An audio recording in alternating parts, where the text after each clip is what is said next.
Donc c'est un équilibre entre une fermentation qui se passe bien et puis après des arômes qui se passent tranquillement. Donc, et puis pareil, en fait, ce que je disais tout à l'heure, certaines souches peuvent aussi avoir des problèmes fermentaires à la fin, tout simplement parce qu'elles ont du mal à supporter l'alcool. Là, par exemple, on s'arrête à 12% d'alcool, et puis là, on est à 14%. Donc, il y a des souches, on sait, qui résistent plus ou moins bien à l'alcool. Par exemple, les souches de bière, elles n'ont pas été forcément sélectionnées pour leur résistance à l'alcool. Par contre, c'est quelque chose qu'on regarde beaucoup plus, nous, dans le vin, d'avoir des souches qui résistent jusqu'à 14-16% d'alcool. Donc voilà, c'est important aussi, en fonction de l'hydromel que vous voulez faire, de regarder la tolérance à l'alcool. Parce que si la souche elle est un peu sensible à l'alcool, et ben du coup, les 2% d'alcool qui restaient à faire, ça va être un petit peu compliqué pour elle.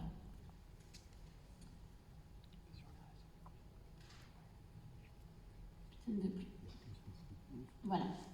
Alors, ce qu'on fait aussi, alors je ne sais pas si vous le regardez, mais du coup, nous, de façon expérimentale, on a regardé un petit peu la composition des hydromels à la fin. Et donc, on a regardé le TAV, donc ça, c'est les hydromels à 14%, excusez-moi. Donc, on a regardé les alcools produits, les acidités, l'acidité volatile, qui peut être un paramètre qui influence au niveau de la dégustation, et puis on a regardé les sucres. Parce que vous voyez bien là, il y a des souches qui ont eu du mal à aller à la fin, donc on se doutait qu'on allait avoir des sucres résiduels. Et effectivement, donc dans le premier, là, on voit la courbe en jaune, donc c'est la levure C, et on voit que voilà, elle a vraiment eu du mal en fin de fermentation. Et effectivement, en fin de fermentation, on lui trouve encore 3 grammes de sucre. Donc, ce qui est... alors, si c'est sur des vins sur lesquels... Enfin, des hydromels, excusez-moi, j'ai des mauvais réflexes. Sur des hydromels sur lesquels vous voulez qu'il reste un peu de sucre et que vous allez stabiliser, il n'y a pas de problème. Le problème, c'est que si vous n'allez pas stabiliser tout de suite, les 3 grammes de sucre, ils peuvent être utilisés par d'autres types de levures ou par des bactéries. Donc, nous, par exemple, dans le vin, on essaye, quand on veut des produits secs, il faut toujours qu'il y ait en dessous de 2 grammes de sucre, parce qu'au-dessus, en fait, tout le sucre que vous avez laissé, et si vous ne stabilisez pas, soit par la température, soit par des sulfites, vos hydromels, et les sucres résiduels, ils vont pouvoir être utilisés par d'autres micro-organismes et qui risquent en fait d'apporter de l'altération à vos produits. Et sur le deuxième miel, là, alors bon, on voit la souche B, donc c'était la grise de tout à l'heure, qui elle vraiment n'a pas été à la fin de la fermentation. Donc, et vous voyez, il reste que du fructose, ce qu'on disait tout à l'heure. Et là, on voit cette levure, elle a, voilà, sur cette fin de fermentation, elle n'a pas pu aller à la fin. Donc il nous reste 23 grammes de fructose, donc forcément beaucoup moins d'alcool, alors que d'autres ont réussi à aller jusqu'à la fin. Donc ce qu'on disait, c'est que le degré d'alcool, il est directement lié à la quantité de sucre résiduel. Et sur certaines, voilà, il nous reste du fructose dans les différents hydromels. Et ça peut avoir un impact, nous on l'a beaucoup aussi étudié, parce que ça peut avoir forcément un impact sur la dégustation après des hydromels. Donc on passe à la dégustation. Donc on sait qu'en fait, on a essayé de définir les différents descripteurs qui pouvaient être intéressants pour définir les hydromels.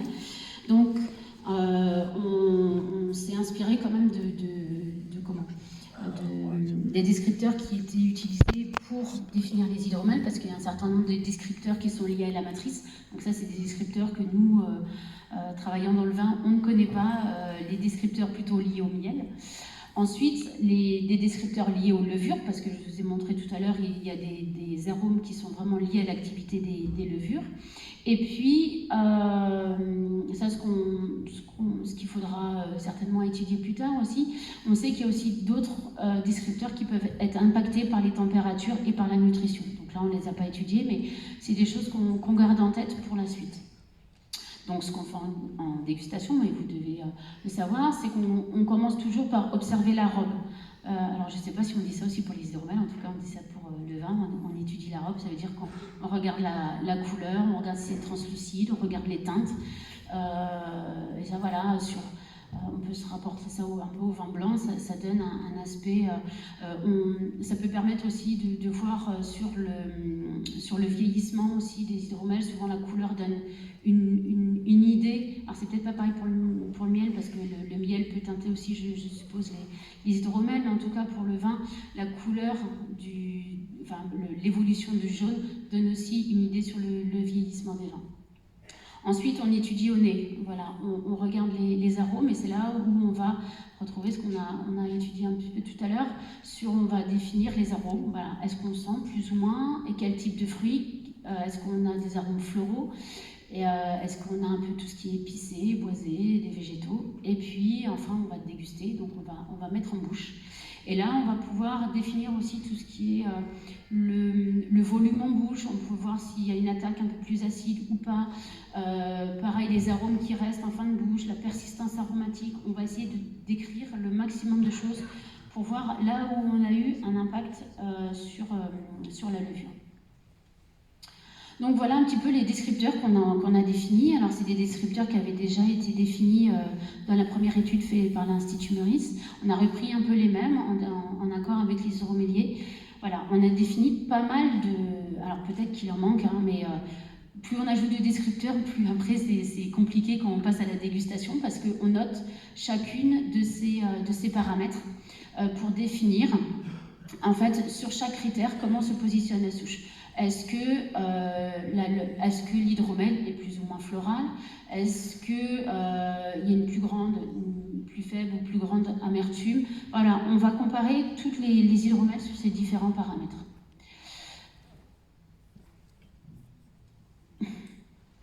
Voilà. Donc, par exemple, ça c'est des schémas qu'on utilise fréquemment en fait pour traduire en fait les résultats de dégustation. Donc là, par exemple, j'ai pris une souche, parce que c'est vrai que quand on met toutes les courbes les unes sur les autres, on ne voit plus grand-chose. Donc là, on a décidé de vous les présenter une par une, et là sur les deux miels. Déjà, vous voyez comme ça, à l'œil nu, on voit très clairement que les deux graphiques ne sont pas identiques. Ce qui veut dire que voilà, pour une même souche, on va avoir des profils aromatiques qui là vont être très liés au miel utilisé.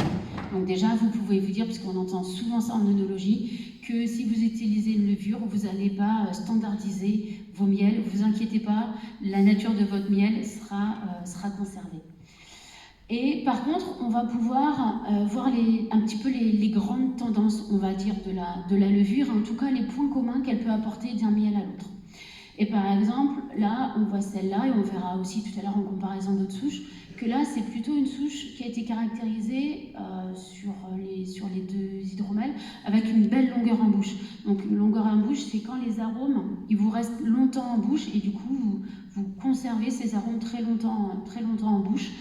C'est quelque chose qui est souvent noté plutôt positif. On a noté aussi que cette souche, elle apportait des notes plutôt amandes, noisettes ou différentes hydromels. Et puis, elle est aussi caractérisée pour une certaine amertume. Donc voilà, une fois qu'on a défini cette première souche, en fait, on va pouvoir essayer pour essayer de caractériser toutes les souches, on va les comparer un peu une à une pour voir un petit peu ce que chacune apporte ou n'apporte pas aux différents hydromels, pour essayer de sortir des grandes tendances, des caractéristiques de chacune. Donc là, on a fait l'exercice sur l'autre, donc là, j'ai passé un peu vite parce que je ne sais pas le temps qui me reste. En tout cas, on voit que sur certains miels, il va y avoir très peu de différence entre les deux levures. Voilà. Ou alors, il va y avoir des différences sur des paramètres qui n'avaient pas été notés. Par exemple, là sur la levure 1, plusieurs dégustateurs ont noté plutôt des notes de pain. Alors voilà, parce qu'on avait mis aussi des commentaires libres, parce qu'on ne peut pas mettre tous les descripteurs de façon en notation. Donc là sur cette souche-là, on voit que peut-être au niveau du fruité, il y a une petite différence, mais on voit là que en fait, l'hydromel va être plutôt marqué par le choix du miel que par le choix de la levure. Par contre, vous voyez sur ce deuxième miel, où on voit là l'impact très fort de la souche de levure. On voit en fait une souche qui est donc la première qu'on a vue, qui est là où les profils des hydromels sont vraiment liés, c'est pas plié, c'est lié, pardon, à la levure utilisée. Donc on va avoir la souche D qui est plus fruité, qui est un peu plus sur ces notes d'amande qu'on a vu tout à l'heure, l'eau en bouche, et la A qui va, du coup, on voit, il y a un net décrochement pour le côté floral. Donc même s'il est à la même hauteur que l'autre, en fait, comme celui-là est beaucoup moins fruité, vraiment ce côté floral va ressortir en bouche. Donc voilà, on va être sur une souche qui va plutôt mettre en avant, on le voit ici aussi, le côté floral au niveau de l'hydromel. Ensuite, on va sur une autre souche, donc ça c'est la souche B. Là, on voit pareil, en fait, que les différents profils sont un petit peu différents. Même si on a à peu près les mêmes équilibres, là on voit par exemple on a à peu près le même équilibre, mais on voit quand même que la souche B va apporter un peu plus d'amertume et d'astringence. Alors là, après, ça va être vous, en fonction de ce que vous voulez comme hydromel à la fin, ça sera à vous de choisir des souches qui vont apporter plus de floral, plus de fruité. Ça, c'est à chaque hydromelier, en fonction du profil d'hydromel qu'il souhaite, de choisir les souches qui vont en tout cas avoir un impact un peu plus important. Et puis là, on voit aussi qu'il y a une différence au niveau de la sucrosité. Alors là, on n'est pas sur une production importante de glycérol. Rappelez-vous, la souche B, c'est celle qui n'avait pas fini sa fermentation. Donc là, clairement, le côté sucrosité, c'est juste lié à la présence des sucres résiduels. En tout cas, vous voyez, ça ne déséquilibre pas pour autant le reste de son profil. Ensuite, la souche C, donc là, sur ce critère-là, sur ce miel-là, pardon, on est sur des profils assez proches. Et on voit cette souche-là, en fait, elle se distingue un peu sur les deux, sur les notes phénoliques. Et ça, c'est aussi des critères que l'on utilise sur les souches de levure. C'est en fait, alors nous on les appelle vulgairement des souches POF+. En fait, ce sont des souches qui sont capables de produire des phénols. Voilà, dans les vins. Alors nous, dans les vins, on ne les cherche pas trop, mais c'est des souches qui peuvent être intéressantes parce que ça va porter un petit peu un côté épicé ou autre. Donc ce sont des souches qui sont, ça souvent on le connaît sur les souches, savoir si elles ont cette capacité ou pas de produire des phénols. Donc souvent, enfin, nous quand on déguste dans les vins ou en bière ou là dans les hydromels, on reconnaît un peu ce côté phénol qui peut intéresser certains. Et puis la dernière, donc la souche E, où là on a une souche sur celle-là, voilà, qui est fort proche, mais pareil, au niveau floral très intéressante, qui apporte un peu plus d'astringence, donc en bouche, qui va avoir un côté un peu plus rugueux. Et puis là sur la souche, sur la E, en fait, on va avoir un hydromel qui est un peu plus équilibré, avec un peu plus moins de sucrosité, et voilà, plus équilibré. Et donc c'est une souche sur laquelle, et alors c'est pas le critère qu'on avait noté, mais c'est sur lequel on nous a trouvé des notes mentholées sur les deux hydromels. Donc ça peut être un paramètre qui peut être intéressant pour la suite. Voilà, c'est pas un critère qu'on avait noté, mais en tout cas ça a été observé dans les deux hydromels. Donc voilà, en résumé, suite à ce genre d'essai, donc ça c'est un bilan un petit peu de l'impact aromatique que peuvent avoir les souches. Donc c'est un bilan des essais qui avaient été faits, des essais qui ont été faits à l'Institut Meurice et à l'IFV. Et on arrive comme ça un petit peu à... Alors il faut certainement refaire plein d'essais pour confirmer ces profils-là, mais suite à tous ces genres d'essais, on arrive à dessiner l'impact aromatique, un petit peu le profil aromatique que pourront apporter les souches. Alors comme je le dis, ça dépendra aussi des matrices, des températures de fermentation ou autres, mais en tout cas, si le pilotage de fermentation est assuré, on peut voilà, espérer que les souches utilisées apportent ce type d'arôme. Bon, ce qu'on peut dire, c'est que du coup, ces essais, ils nous ont permis vraiment de mieux définir la signature aromatique des différentes levures. Ce qui était important aussi, c'était de voir au niveau de la fermentabilité des levures, avec cette quantité plus importante de fructose au départ. Nous, dans la caractérisation des levures, ce côté fructophilie va vraiment nous intéresser pour la suite des essais.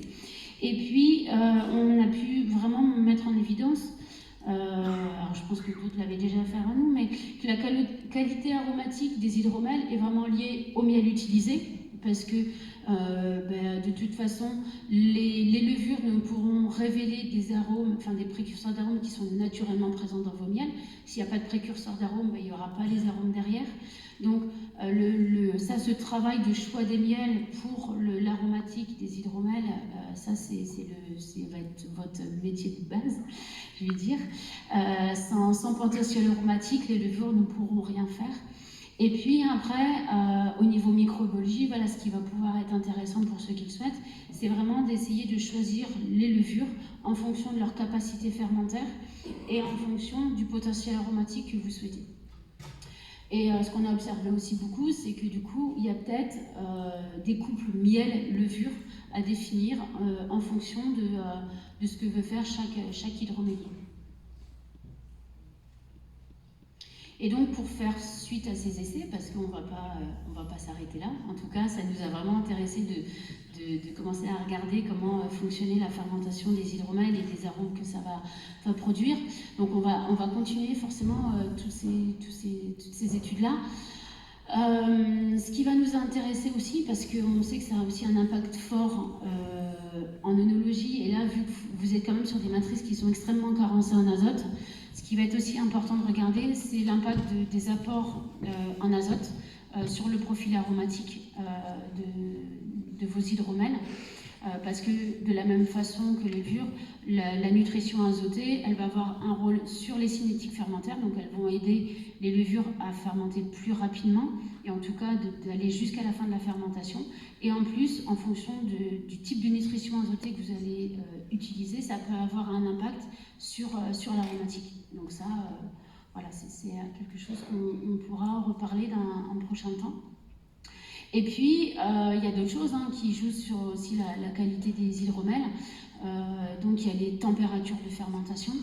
Nous, c'est par exemple dans le vin, c'est un levier qu'on utilise beaucoup, les températures de fermentation. Ça a un impact très fort et sur la cinétique fermentaire et sur la qualité aromatique. Et puis, certainement aussi la teneur initiale en miel, sur lequel on peut jouer pour la fabrication. Ce qui va être fait maintenant je dis maintenant, je ne sais pas, ce sera la société fermentique qui va décider. Ça va être en fonction des souches qui vont être sélectionnées. L'objectif, c'est d'en sélectionner quelques-unes. Ça va être de voir si il est possible de les sécher au niveau industriel. Et si oui, de faire des pré-productions industrielles pour les tester en plus grand volume, parce que vous l'avez vu, on l'a testé au laboratoire à l'Institut Meurice, on l'a testé après en 20 litres d'eau. Et après, ce qui serait intéressant de voir, c'est s'il y a des hydroméliers qui sont intéressés, qu'on essaye, pareil, de tester différentes souches de levure, si ça vous intéresse, pour justement voir si sur le terrain, on retrouve ces grandes influences sur l'impact aromatique des hydromels. Voilà, j'en ai fini pour aujourd'hui. En tout cas, merci beaucoup pour l'invitation et pour avoir assisté à la conférence. Et je ne sais pas s'il y a des questions, mais en tout cas, je suis disponible pour échanger. Sur la microbiologie, alors pas sur le miel, moi je n'y connais rien, mais sur la microbiologie, je veux bien apporter mon expertise. S'il vous plaît. Oui.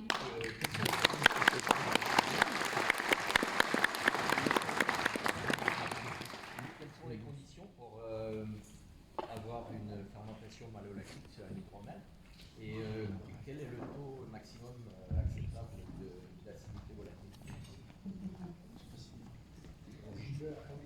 Alors,